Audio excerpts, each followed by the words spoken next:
Me check my glasses before I say welcome, House of Champions. Use your friends, dropping your comments and questions in that chat, and make sure you hammer the like and subscribe buttons as we review the action from today's El Clasico. It was Real Madrid against Barcelona first leg. In the House of Champions today, we do have Nigel Real Coker and Jonathan Johnson. Boys, how you doing?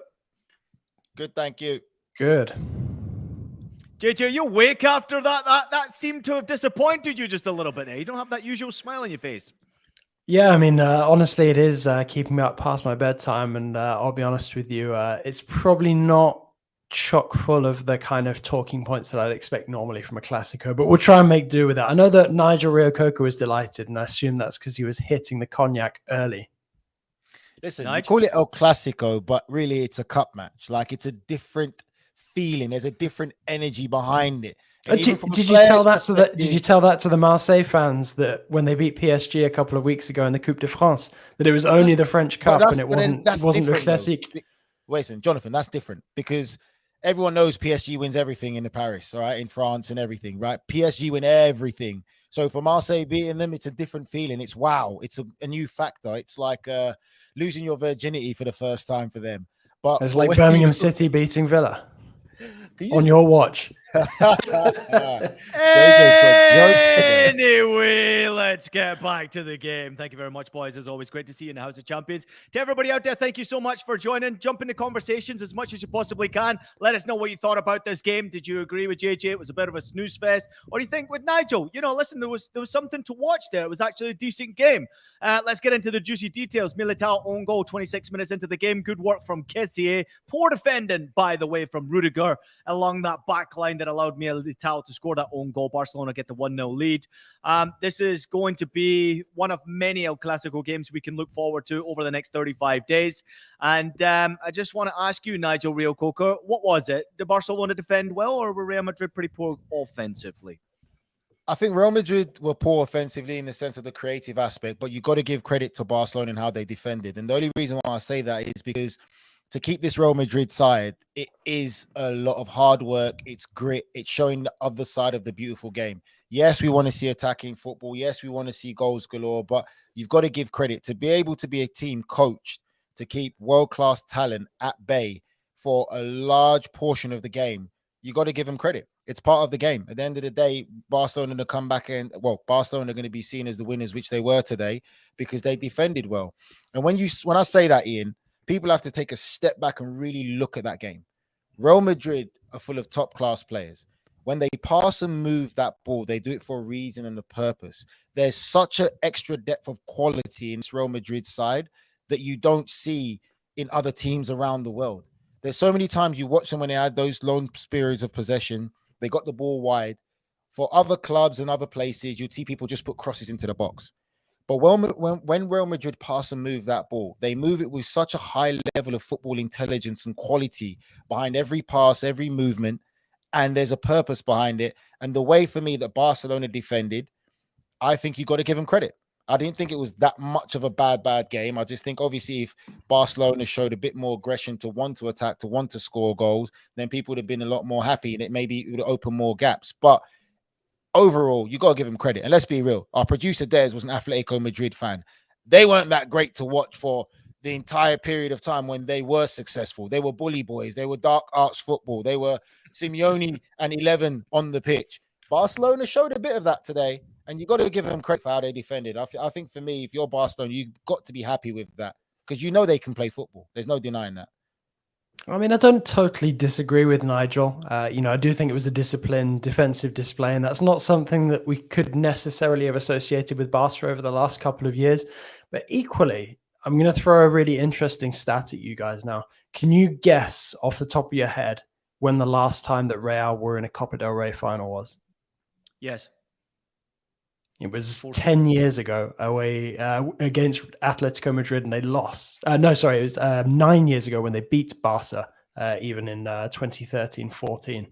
So they've kind of become like not even necessarily a cup team in this competition, which I find kind of interesting, given how they're European giants. They seem to save all of their best cup form for the Champions League.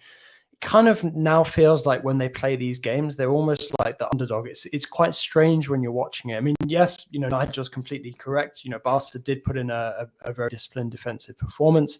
Were very resolute. Let's not forget that this is going to be over 2 legs as well. But equally at the same time, Real Madrid are not necessarily as dominant in this kind of competition as you'd maybe expect them to be, given the trophies they've won in their history. I think for me, JJ and Ian as well, what we've got to understand is this. It's Barcelona, Real Madrid. Wherever they meet, whether it's league or cup, there's an expectancy where people think it's going to be fireworks every time.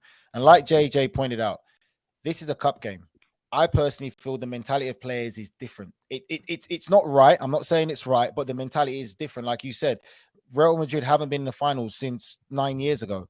Their priority is always going to be Champions League, and I guarantee it's going to be a different approach and a different, how would I say, drive and desire when they meet in the league domestically. And I just think it's us that get super excited because it's Barcelona, Real Madrid. But we've got to put in perspective, it's 2 legs of a cup game. So we're not going to see the same intensity and the same desire as you would see in a league El Clasico game, because even the fans in the stadium will be a lot more energized and it'll be a lot more intense atmosphere. It wasn't really that intense for me from the fans' perspective. You can normally hear it even through the TV and everything in today's clash. Nigel, when was the last time you did watch an El Clasico game that it did have that explosiveness, that excitement that you were looking forward to, one that you couldn't take your eyes off? I'll probably say the last El Clasico wasn't bad as well. I thought that there was intense. It was intense. Supercopa? Not the Supercopa. The last one in the league. La Liga, 3-1. The league, yeah, that one there when Real Madrid won. I think that one was, and you could tell the difference in the fans and the atmosphere and how the fans were buying into the game. That was a good game, and I think that's what it is, because it's us. We're so used to seeing Barcelona, Real Madrid. There's a different level to it. Yeah, I think, to be honest with you, the reason why I asked that is because I was watching that game waiting for this explosiveness, this fireworks, and I recognize it is the first leg of Copa del Rey, and as JJ rightfully pointed out, it was 2014 since the last time Real Madrid had been in Copa del Rey final. It's not necessarily a tournament that they care too much about, and I'm not even sure that maybe Barcelona care too much about it outside of the fact that they're out of European competition now. Obviously, they've got financial disruption going on. There's a lot of noise off the field with Barcelona that any trophy will do to help maybe settle their fans. But this was a complete snooze fest for me. It was a boring game to watch. I do agree with you. I thought the tactical approach from Barcelona defensively, when they didn't have the ball, was pretty much every man behind the ball. It was very difficult for Real Madrid to break them down. I think we've been in that position ourselves where you're playing against a defensive-minded team. It's very difficult to break that down. But this is a level where I see it as the extreme level, the next level, the elite level, where you would expect the Real Madrid to say at home in front of your own supporters, and Real Madrid out there in the comments, jump in and let me know what you thought about your own team's performance. I was massively disappointed by the attitude from certain players, the aggression from certain players, the desire from certain players at Real Madrid, failing to just want to break down that Barcelona defense. Maybe because they know they've got the second leg. Maybe because they know they've got that comfort of, we got another chance here. But I was desperately disappointed. JJ, am I far away from that? No, I don't think so. I think as well, something else that was quite interesting to me was Barca were dealt a big blow coming into this game, losing Lewandowski. And they're not just losing Lewandowski for this game, they're losing him for the next couple of weeks. I feel, and I felt at the time when we discussed it, that, all the big moves being made, when we were wondering where Barca were getting all of this money from, suddenly you don't have Lewandowski as the focal point in the attack in that team. And you see Barca's limitations. I mean, Nigel's right, when he's talking about the defense and how disciplined it was. Yes, but they didn't really have any other choice. What are the midfield going to do? They're going to pass the ball around and try to look for essentially nobody, because there's no one there in the attack to hold the ball up. Lewandowski plays such an important role for this Barca side, and you just wonder sort of where they might be if they didn't have him at all, not just for the goals that he scores, but how he brings some of the other players into the play, because you didn't really see that often, in attack. I mean, yes, we've talked about how Real Madrid's attack was neutralized and they were able to boast the likes of Karim Benzema up top.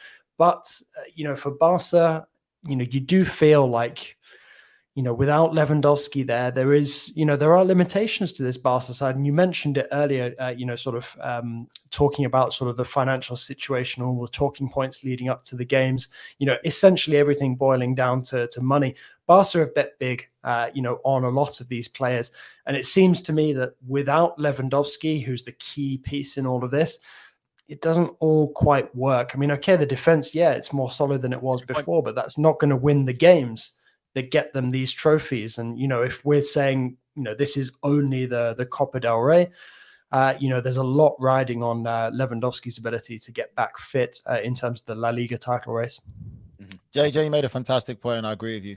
Without Lewandowski, Barca are definitely a different team. That focal point, that outlet, especially even when you defend deep like that, you still need an outlet. You need a target man that can bring the team higher up and bring the play higher up. I'm going to say one more thing as well in this. I look at this performance for Barcelona as a must win because of morale and confidence. You look at the recent run of result, and especially when you're playing your biggest rivals, that's why I look at that as well as just the games. They didn't care how they got the job done. They got the job done. Them beating Real Madrid in their own backyard is going to be a big confidence booster for that dressing room because of the recent run of results that they had as well. I think that plays a part as well. That's something that we've got to take onto account as well. Yeah, listen, producer Des jumping in, obviously, with the defensive statistics here about Barcelona, mentioning that there's only 8 goals in 23 league games conceded for Barcelona, and Xavi deserves more credit for fixing that defense. And in many ways, Nigel, you can say that defense does win you championships, and it does win you titles. I mean, playing in some great defensive sides, and we've also witnessed over the years, great elite sides have that defensive structure that is very difficult to break down. But the offensive side of the game today from both sides was pretty much lacking. If I'm not mistaken, Barcelona had 92 passes only in the opposition half today, and not many shots on target, and managed to still win this game somehow. And realistically, we have to give Xavi a lot more credit for what he is doing with all the BS that's happening off the field with Barcelona, with all the noise, the unhappiness, the worry about what players are going to be leaving Barcelona. The fact that he's still managing to win games like this is absolutely sensational. Now, real quickly, I've got a quick stat for you before I let you answer that one. The team that scored first in El Clasico has won 14 of the last 16 of them. And I think maybe that was part of the game plan from Xavi again. Get that first goal. Let's defend. See if we can get that win. 100%. And do you know what? It's funny though, because we're all football fans and people in the comment sections. I love it because everyone supports different teams. When your team plays absolute cack and you win a game, all you talk about is we won. And that's the reality of it. We're all going to talk about the winner. We're not going to come back months down the line and look at this game and say, oh, it was specifically this game that done this and that. No, we always get like this only when performances go bad. But half the time, if you're winning playing bad, most football fans don't really say much. And I think for me, again, you got to give credit when credit's due. My thing from a real detailed analysis of it is it's hard to defend like that against top class players. Real Madrid are not a rocket science of a team. They go out there and they have the best of the best, and they play, and the way they pass and move that ball with movements in that final third, the passes that they choose, it's all done for a reason and a purpose of high level football intelligence, and it is not easy to defend against that. And reality of it is, JJ and Ian, you know this, championships are built off what? Clean sheets and defensive solidarity first, then the rest comes into play. And that's what Xavi's doing at Barcelona. I mean, it's interesting that Nigel says that, because you wouldn't guess, sort of with the discussion that we're having, that Barca are actually second to Real Madrid in terms of goals scored in La Liga. Real have scored 2 more goals than Barca have so far, but because Barca's defense is so much tighter, you could argue that that's contributed towards that 7-point gap between the two of them at the moment. But equally, I'd argue that's what makes Lewandowski so important, because when you are sort of nailing down that defensive aspect of the game, the goals that you score, because sometimes there'll be games where you need to eke out a 1-0 win or a 1-1 draw. I mean, look at that, that loss to Almeria recently. The first time I think Barcelona have ever lost to Almeria in La Liga. That's the kind of game where Lewandowski can maybe even just save you a point, with a goal. And I think, Barca still, despite the fact that the defense has improved, and you can't deny that when you look at the numbers, there's a 10-goal differential between Barca and Real Madrid. So obviously it is impressive work from Xavi, something that you wouldn't necessarily associate with him, given, the sort of style of play that he had, in his playing days.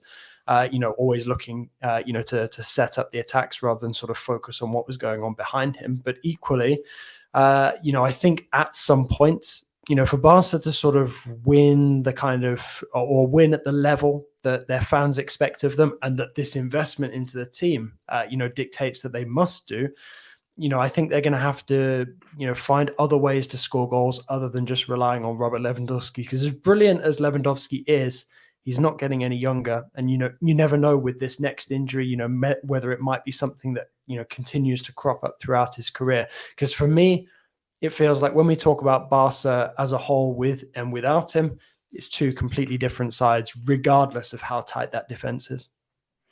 We got some great comments coming in real quickly before we do go to break. Serge jumping in and saying, guys, this for Barcelona was a must-win game. That comes in from Serge. Oscar jumping in. He says, Real Madrid supporter here. Those producer does have the numbers of when the last time Real Madrid won with Kroos and Modric on the pitch at the same time. It is shameful. What a great point to mention right there. We also have Steve jumping in talking about Kroos and Modric both can't start. They're not the same players they used to be. It's an interesting comment coming in right there. Shuban at the top of the show. Visca Barça, vamos. He's excited. Serge jumping in once again. The Clasico is always awesome to watch. This one and his next comment. Sleep. Zzz. He's got all the Z's right there. Didn't enjoy this game as much. And the final comment I'll leave you with, Nigel Real Coker, is Araujo is Vinny's daddy. Vinny Jr.'s daddy. Vinny just didn't turn up today. Just didn't turn up. Comment?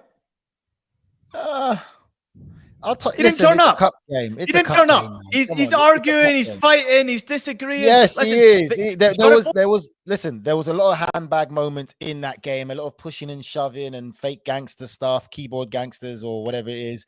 Don't you guys have that useless word for it in American? Testy What? Or whatever it's called, or chippy or something like that. I have no idea what you're talking about. I'm British, but anyway. He didn't turn up, but for me, and like you said, come on, it's the cup. It really is the cup. You're going to see a different animal when it comes to League and Champions League. We've seen it before. Yeah. All right, let's take a quick break. Everybody will be right back. More to come from El Clasico, just a little bit, and then we'll touch upon the rest of Europe to look forward to this weekend. Exciting games. House of Champions will be right back right after this. Welcome to the UEFA Europa League on Paramount Plus. What a night! Your home for more ultra-competitive, world-class soccer, where Europe's elite and soccer's Cinderellas pump out that one-of-a-kind white-knuckle excitement that grows with every cut, every cross, and each and every goal! The UEFA Europa League, streamed every match live exclusively on Paramount Plus. Yes, don't miss a second of the action from the greatest club competition on earth. That is the Champions League. Follow the biggest stars from the world of soccer like Lionel Messi, Karim Benzema, Victor Osimhen, and Erling Haaland as they try to clinch the most prestigious prize in the game. All of your soccer needs, from the Champions League to Europa League to Serie A, all the way to NWSL, and so much more, are available to you on Paramount Plus. You can try 1 month for free by using the code ADVANCE. Real quickly, guys, before we do get back, we are watching House of Champions, and you are watching House of Champions. I want to just really touch upon the fact that Steve made in the comment section just a moment ago about Kroos and Modric. Nigel, I'll get your point in just a moment, but JJ, I'm coming to you first. Are we starting to see the end of their careers? Should Real Madrid start to move on? We see Camavinga, we see Tchouaméni sitting on the bench, we see a lot of youngsters waiting for an opportunity. Should Real Madrid move on from these two oldies? I mean, I think when we're considering sort of the succession planning, I think we can probably feel a bit more confident about Tchouaméni than we can about Camavinga at this moment in time. Obviously, we know Camavinga has that potential.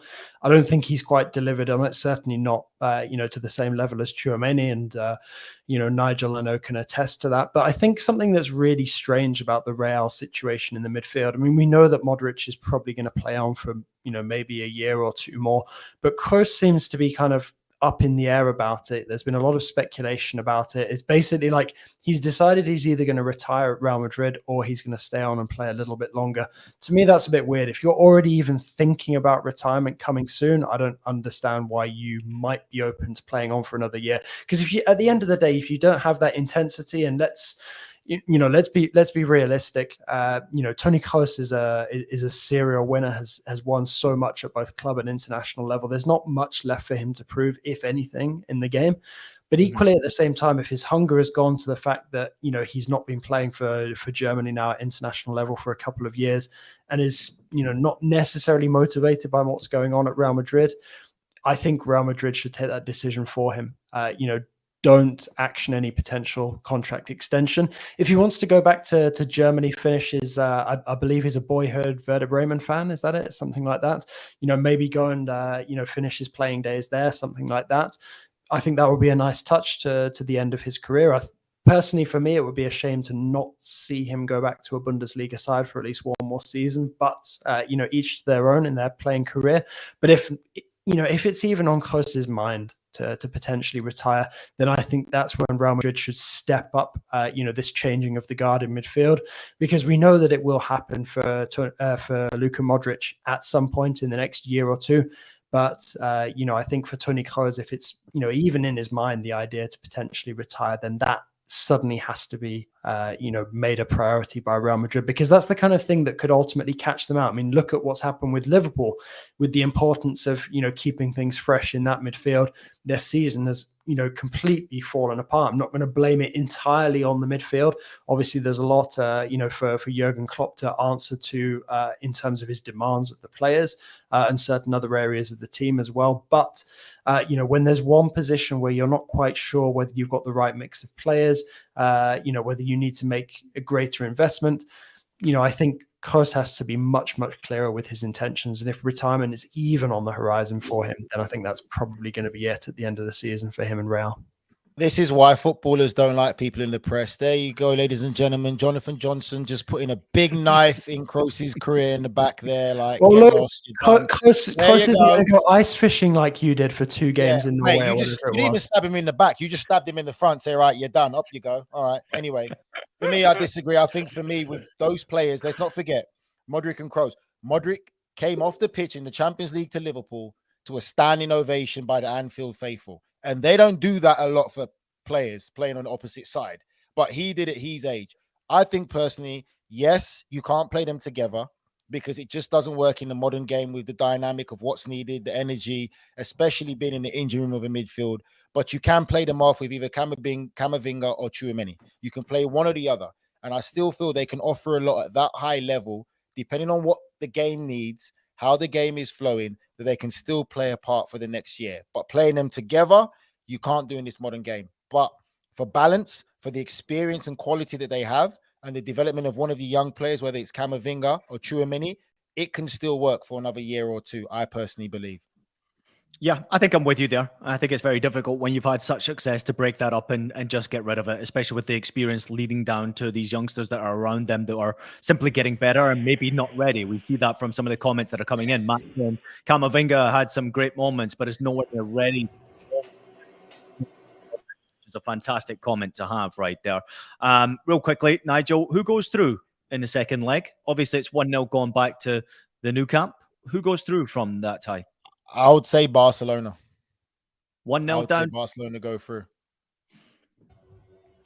Yeah, I mean, it's difficult to disagree with that. Obviously, Barca have the advantage. Real's record in this competition isn't great. So, yeah, I mean, I think that Barca can make it through. But to be honest, I think that Barca have to make it through now as well, especially after what's happened in Europe. Ian, you said it about the performance as well. You saw it yourself. Like, the players just didn't look like they tried an arm or a leg. It was just another game for them. That you can see there's no priority in this cup competition for them. They're not interested in that, in my opinion. I think the statistics don't lie, though, Nigel. As JJ pointed out, it's 2014, 10 years since Real Madrid have been in the final of their own domestic competition. And clearly, it's a big competition domestically for them, but how much emphasis do you put on it when you've got a Champions League and you're coming off a World Cup and it's a massive schedule that you're looking at? Do they really care? I mean, they've got to this point already and they certainly have put effort to get to the semi-final, but today was a bit disappointing. So what are they saving themselves for? They're saving themselves for the Champions League, basically. Yeah, Champions League. How much longer? I mean, going back to that debate about Kroos and Modric, and to be honest, it counts the same for Benzema as well. How many more years can they keep doing that? Mm-hmm. Well, they've got players in waiting already. They've got Endrick coming in. Obviously, They've got players in waiting in midfield. I mean, Endrick, who hasn't scored a goal since like November or something like that, and he was crying about it on the bench. He's a young lad. I know he's a young lad, but I'm saying it's a lot of pressure to suddenly expect him to come and step in for Karim Benzema when he's going to be like 17 potentially by the time he joins Real. That is a lot of pressure to put on a youngster's shoulders. Might not have a chance. I just don't think that Real Madrid are a team that you can write off. I always give them credit for their recruiting. I'm not going to write them off at all. I just feel like we've constantly been in this state the last couple of years of trying to guess how much of the last of the summer wine is left in that bottle. Hold on, JJ. I mean, you're the wine expert, Nigel. You of all people should know how much is left. Between me and you is our thing. Let me just say this though. Ian, is JJ a little bit upset or a little bit in his feelings because Barcelona have done the whole Galactico thing the right way and won things while Paris Saint-Germain have tried to do it, and all we're getting out of Paris Saint-Germain is a bit of a soap opera of Neymar and all them lot? Just buy them and just try and win it quickly, but it doesn't quite work. But Real Madrid. But what if Barca won? But what if Barca won with their Galactico approach? I'm talking about Real Madrid. I mean, the funny thing was that the Real Madrid at the height of their Galacticos didn't win everything. They were expected to. So if anything, PSG should have learned from that lesson. No, honestly, if you're talking about sort of PSG and Real just for a moment, you can't compare the two. One's a footballing institution. The other wants to be a footballing institution, but is unable to at the moment. It's just a fact. But, no, I don't think there's any sort of animosity towards it. No, I mean, honestly, it's just purely, out of curiosity, really, how much longer you can continue to bank on the same bunch of very, very experienced, fantastic players, because at some point, the curtain will fall, on their careers collectively. And if it falls at the same time, then I think Real Madrid risk having a very poor season, not necessarily this season, which admittedly by their high standards isn't great. I agree, JJ. Let's just say this. Just buy yourself some wine, let it age for some years, and just watch Real Madrid continue to roll, all right? Because I'm just saw today one of my favorite players right now in world football is being linked with either Real Madrid or Barcelona. And I know which one I'll go to if I was in Cucha Carrasquelia. He'd already linked it in, so they know how to do it. Didn't he say half his family is for Barca and then he's for Real or something like that? Okay, his dad he's going to go probably Real. So they're going to keep doing it. You got to leave it open somehow, JJ. I never know what can happen at the end of the day on the transfer market. You might as well say, hey, we've got our hand in both of the pies here. Let's move on from talking about El Clasico. Great discussion, boys. Really appreciate that there. Obviously, some great games coming up this weekend. Real quickly, I want to touch upon what's happening in the Bundesliga on Friday. There's a great game. Borussia Dortmund against Leipzig. It's second against fourth in the Bundesliga. Borussia Dortmund equal on points with Bayern Munich at the top of the table, but are really defensively, I've been hammering them this year, Borussia Dortmund, but they've kept 9 clean sheets and they're on this emphatic run right now of winning games, which seems to be very difficult for any team to be able to stop them right now, JJ. But Leipzig themselves are unbeaten in 9 away games. Marco Rose gone back to Borussia Dortmund. I sense that there's going to be a cracking game on our hands. Yeah, I mean, it's certainly shaping up to be, a really exciting one. I think Leipzig, have reinvented themselves a little bit, since the days of Tedesco, where there was a bit of a flash in the pan where it looked like they might be the real deal and then fell away a bit. In fact, to be honest, I don't think it's by chance that they're looking a little bit better under Marco Rose, who obviously is a local to the area, which I think is something that RB Leipzig have lacked a little bit in their project as they've gotten to these heady heights. But Dortmund, I still think that they will be kicking themselves that they weren't in gear just a little bit earlier when Bayern had that blip, because they could potentially be a few points ahead of Bayern in this table if they had, not been unlucky, obviously, with the Sebastian Haller, issue where he was, out for the first half of the season, but also just because there were some games where Dortmund could have won, didn't do enough to win, and ultimately, fell short. But it is exciting. You can't deny that when you look at the Bundesliga table at this moment in time with the teams duking it out up there. And this is one of the most mouth-watering, encounters. Nigel, you've watched both of them in the Champions League just recently. Obviously, Borussia Dortmund having that advantage against Chelsea, and Leipzig against Manchester City. Still, both Bundesliga teams in with a big chance there. Impressing, both of these teams for you? Which impresses you most, and who you favour this weekend on Friday? My heart tells me Dortmund, to be fair, because they've impressed me so much. And we've had discussions when you and Michael have made fun of me about, have you seen them defensively in this? That? I just don't know how they're getting the results, but they're getting the results. To a certain degree, JJ, do we give Bayern Munich credit for letting them come back in to make it more interesting so Ian can have something to talk about? I think we've got to give Bayern credit to say, like, let's let these other guys catch up. Let's make it interesting and fun for people. But two teams going at it, and I don't know, my heart just takes to me for more Dortmund. I really do just feel Dortmund are getting the results. Don't ask me how they're doing it, but they're getting results, and they've got the momentum right now. Confidence is there, and they already seem to be getting stronger and gaining stronger as the season goes on, in my personal opinion.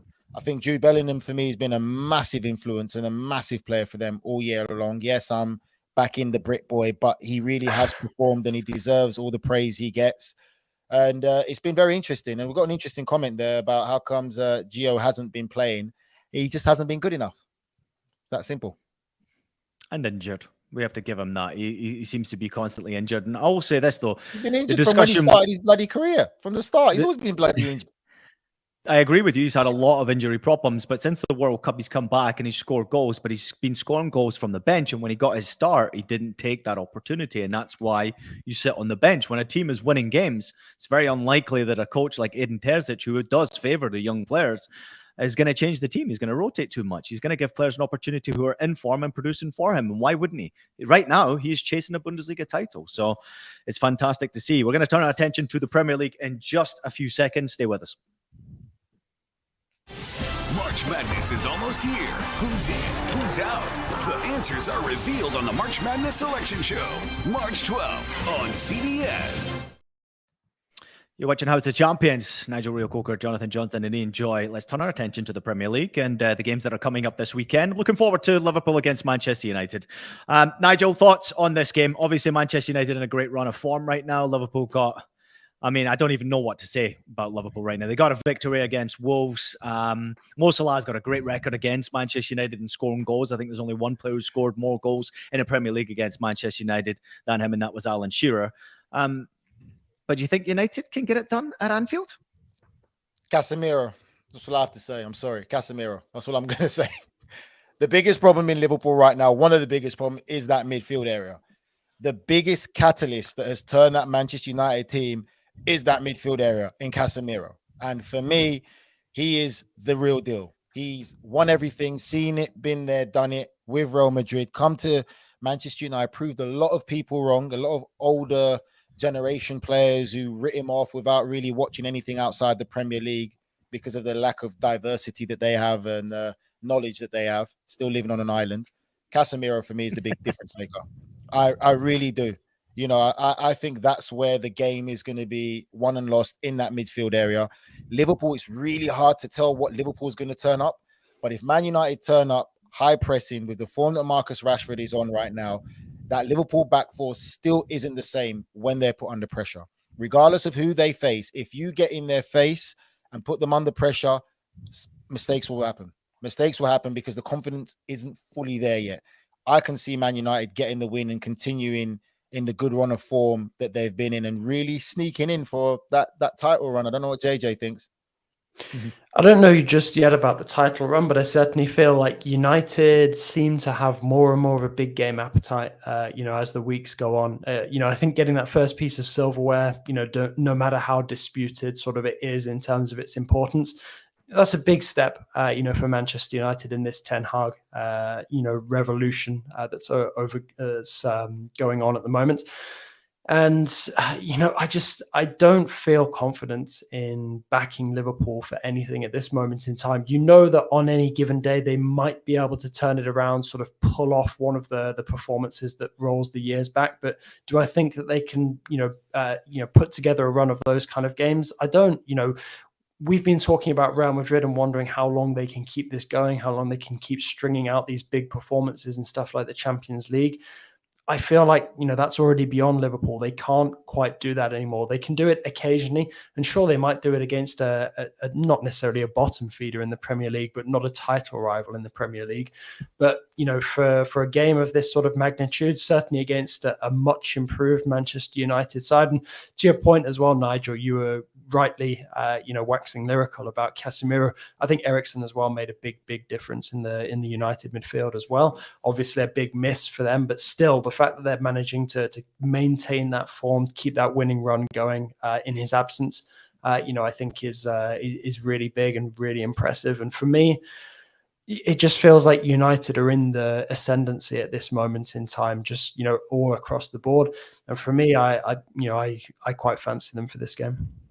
A great point here, and here's a statistic for you. Manchester United's current scoring run is 15 successive Premier League games. It's the longest in the competition, and their longest such run of 17 matches between February and October 2020. So they're scoring goals. We know where the goals are coming from Marcus Rashford, and certainly this past game was an interesting one from them. They did leave it a little bit late, but they got the job done in the FA Cup. And I'm intrigued to see how they respond now. There's a lot of games for Manchester United to deal with. They're in 4 competitions, Nigel. But what would be considered a real success, or is it already happening under Ten Hag? They've won 1 trophy. They're still in the FA Cup. They've still got Europa League to come for, and obviously looking to finish in the top 4 of the Premier League. So if it ended this way, they had 1 trophy and they finished in the top 4, is that okay? Or do you expect them to win 1 more trophy this season? Right. Have you seen Manchester United in the past couple of years? Have you seen what that club has become? Mate, if it finishes like this year, this will be a tremendous success, because I personally will go on record. I did not see this turnaround, or any manager in world football being able to turn around this club this quickly. How Erik ten Hag has turned around this club in such a short space of time. And it's not even just the tactics. You know it yourself. JJ knows it. The players tell a story. The way that team has come together and how they perform on the football pitch, even when they don't play well, they're still not getting beat. They're not conceding crappy goals and chasing. There's something there. There's an element of stability and great foundation that he has installed in this Manchester United team. And I think if they finish where they are now, like you said, top 4, 1 cup, they'll be happy with that. That is a great building block to go to. Manchester United now, to players from outside the Premier League who they used to be able to attract, Manchester United looks like that attractive girl now. Manchester United looks like the attractive girl at the bar that you want to go and talk to, want to go and talk to. Look at JJ laughing. Right, the attractive girl in Paris, JJ. That's what Manchester United looks like now. Because beforehand, she'd be pouting though. She'd have a miserable expression on her face. She'd be like challenging you to up your game, and certainly for you to up your chat. Now Manchester United, she'll be smiling at the bar when you come there, because beforehand you'll be going to the girl in Real Madrid or in Madrid or Barcelona compared to Manchester United. Quick rapid fire. Let's get through the other game that I was looking forward to talking about, and that was, of course, Chelsea against Leeds United on Saturday. It's 10th against 17th. Leeds beat Southampton last week and then got knocked out of the FA Cup by Fulham. Javi Garcia, is he the right man, JJ, to keep them up and give them a chance, or do they need to start winning games, especially this one against the Chelsea side that seem to not be able to win at the moment? I mean, to be honest, I think Chelsea, it's the kind of game that when you're scrapping for points at the wrong end of the table, you want to have, because Chelsea, the pressure is on more and more with every game on Graham Potter. There's still not really that sort of clear identity in, the way that they're playing. I mean, obviously, I'm saying this as a Villa fan, level on points with Chelsea. Some fingers crossed that they're going to drop some more points and allow Villa to sneak into the top half of the table. But, for Leeds at this moment in time where they are, I don't think beating Chelsea, seems that impossible, for them. Do I think that Javi Gracia is the right choice maybe to keep them up? I'm yet to be convinced, if I'm perfectly honest. But, I think if they can get 3 points, even 1 point against Chelsea, that's a step in the right direction. But given the way that Chelsea have looked in recent weeks, I think that realistically, I think Leeds will be looking at this, hoping that this is one of the games where they can sort of pull the 3 points out of the hat, because, on their day, Leeds can put together, very good performances. And let's be honest, it doesn't take the best performances at this moment in time to beat this Chelsea side, because they are vulnerable. They're there for the taking quite often. Yep. Nigel? I was just going to say Chelsea is like a box of chocolate, because you never know what you're going to get, which is so true. And I was just demonstrating how teams are picked at Chelsea at the moment just names out of a hat, because no one knows what you're going to get from Chelsea. But what type of chocolates though do you have where the majority of the box is crap and then just like a few of them are good? True. So like Revels or something like that?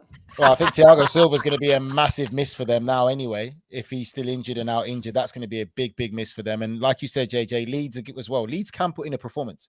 If Leeds had a striker that can put the ball into the back of the net, they wouldn't be in that situation, personally, in my opinion, because they're not too bad. Midfield-wise, defensively, they're not too bad. They've had good chances in most games they've played, just haven't been clinical enough. Bamfield hasn't been the same Bamfield from a while ago. For me, with this Chelsea, I don't even know what to say about Chelsea anymore, because I feel like it's the same thing. Like, I still don't see any identity or anything. They've got an abundance of talent, top-class players, but it's just not working. It's not gelling. And I like Graham Potter. I just don't think he realized how much of a big job this was and what was coming his way. And if I'm honest, I'll be honest with you, the next step for Graham Potter should have been an Aston Villa. That's the type of club that needed a Graham Potter to come in, bring in more youngsters, develop players, and be creeping in for pushing for that fight for that top four, and then taking the club to another level where they can give him control in what he does with developing young players and stuff. Because that's not something we talk a lot about, Ian. We always seem to say about recruiting. What happened to coaches doing their job and actually coaching and developing players in these training sessions, showing them to understand what they've got? We don't talk about that a lot. Or we don't give credit to coaches who actually develop a lot of these young players. Mm-hmm. No, it's a great comment right there. And you also touched upon the fact of obviously injured players going into this match. And I think it is important to recognize we had an interesting comment right here. It was about Thiago Silva missing 7 to 8 weeks from Amy Carcaterra. I hope I pronounced your name correctly, Amy, there. But it looks like he's going to be out until the end of April. And that is a big loss for Chelsea, especially when massive loss. When things are not going well for you, you need, not only do you need your top players, obviously, but you need the experienced players to really be pushing the team. And especially on that training ground, as you talked about, we have been watching video after video and social media clip after social media clip of uninspired young football players going out on that Chelsea training pitch. So I am concerned. Nigel, great point. Nigel, coach's got a coach. Matt Osman jumping in on that one right there. Nigel, real quickly, in from you, JJ. Also, I want a really quick comment on Ivan Toney. Brentford striker has admitted to breaking English Football Association rules relating to betting prior to appearing before a disciplinary panel. Toney has been charged with a total of 262 breaches between February 2017 and January 2021, when he was a player at Scunthorpe, Wigan, Peterborough and Brentford. Nigel, come to you first on this one. Obviously, you've been a player yourself. Not sure if you put a wager on or not, or you saw players who had teammates who did so. I can guarantee you I definitely did in the lower leagues. But it's a dangerous game, and it looks like Ivan Toney's been caught out here. Gambling has always been a part of football. I just don't get. I think it's a big shit show. I think it's hypocritical. Oh my god, I can't even say the word. You know what I'm talking about. Hypocritical of the footballing governing bodies to do this, because from when we were young, betting firms have always sponsored football clubs. Betting firms have always been in the programs, match day programs, advertising boards. Betting and football have gone hand on hand like white on rice. So for me, it's a shit show, and it's something that football needs to sort out. I've seen players not bet on games as much, but also gamble in buses, come in with brown paper bag money of playing cards, blackjack and all that. Gambling is part of football. And I just feel that it's a difficult case. I feel sorry for Ivan Toney, because really and truly, what are you supposed to do? You're surrounded by it. And now the FA have to find a way to try and clean up the game or clean up the image of the game and help these players, because players are human beings. That's the reality. We can't lose that human element of these players, and not all players come from the same background. Breaking news to some people who might think all these players come from privileged backgrounds. No, you're only good as the environment you come from and as educated as you can be in the people you surround yourself with. Yeah, interesting comments right there from Nigel, and I love it. You get straight to the point here, but he did come out and obviously ask the FA to conduct a leak inquiry. I was looking forward to seeing a little bit more from him, but certainly when you're gambling, JJ, when you're a professional athlete, you're always running the risk. You know you're breaking the law here. And as I understand that maybe there was a leak, maybe someone is spreading this news about it. But at the end of the day, you're the one that is messed up here. Yeah, absolutely. I don't think that in that instance, he sounds more like he's annoyed that he got caught, not necessarily, sorry for having done it. Whereas I think back to the chat that Nigel and I had on one of these shows a couple of months ago when we first discussed, all of the news coming out and we talked about sort of whether this was something that was maybe like a one-off, or, maybe it was, Tony looking to make a bit more money on the good money that he was making at Brentford. But when you list off the clubs that he was playing for, where, these infractions already allegedly took place, very clearly this is a problem that has been going on for some time now. Obviously, perhaps maybe gets less attention, like a bit further down the footballing ladder. But very clearly there was an issue there with him for quite some time now. I'm not putting that on Brentford, saying that, maybe they should have been more attentive to sort of, Tony's personality when they brought him in. I'm not trying to say that, but I don't think he would have been able to hide it, the entire time that he's played for all of those clubs without people cottoning on. And perhaps it's just that the club, decided to turn a blind eye. Not just saying necessarily Brentford, maybe other clubs in his past as well. And it's only now that it's really come to the surface. So obviously, there is a problem there that has to be tackled. Nigel is absolutely right about that. But, maybe the mistake that could be made, is people thinking that it's just something that affects players, at the top, because very clearly, the further down that you go, maybe this is even more commonplace.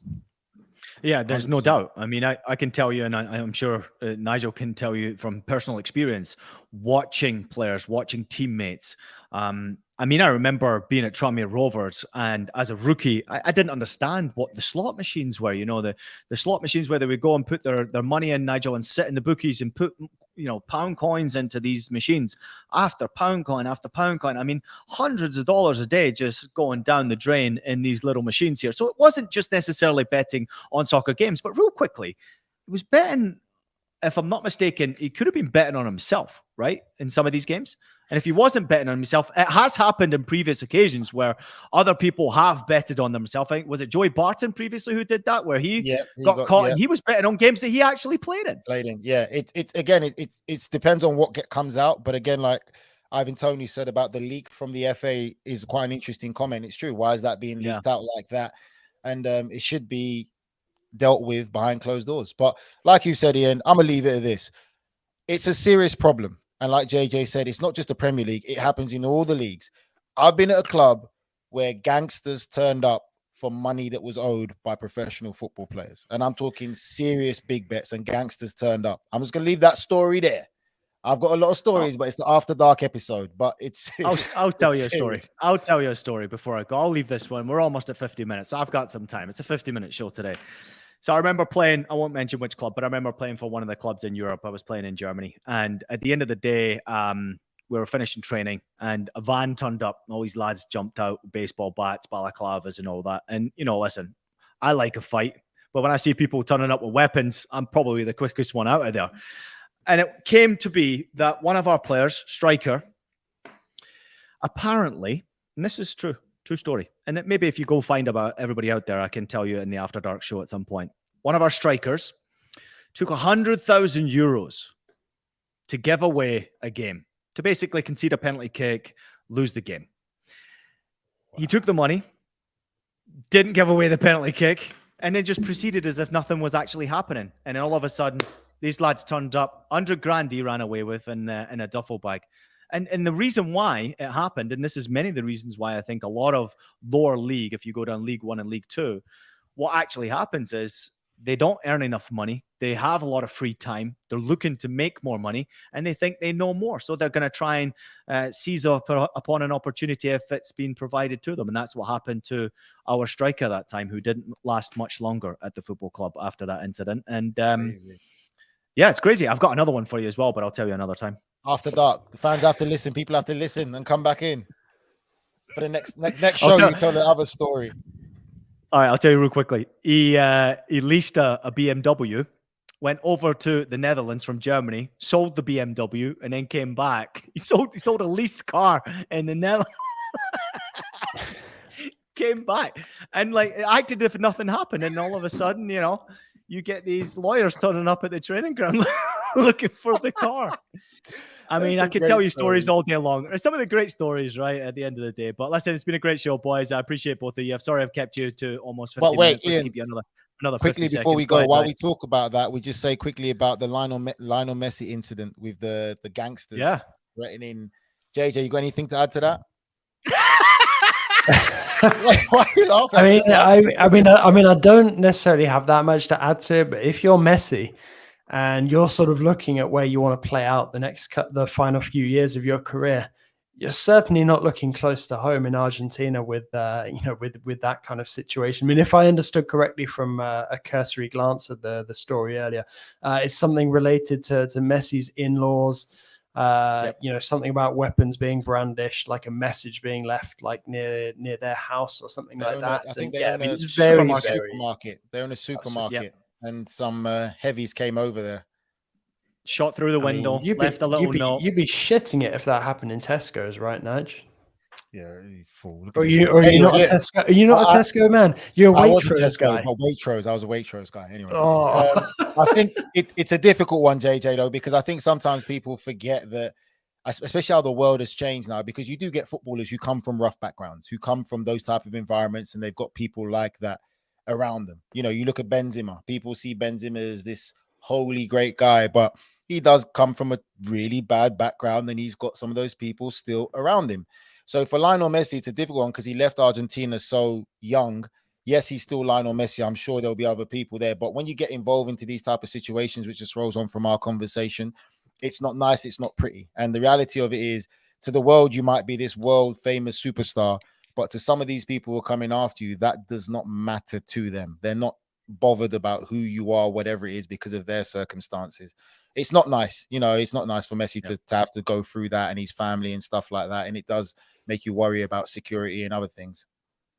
I think we all have a Begbie as a former friend, or someone who's a little bit crazy in the head as a former friend, or as a current friend or in the family, mate.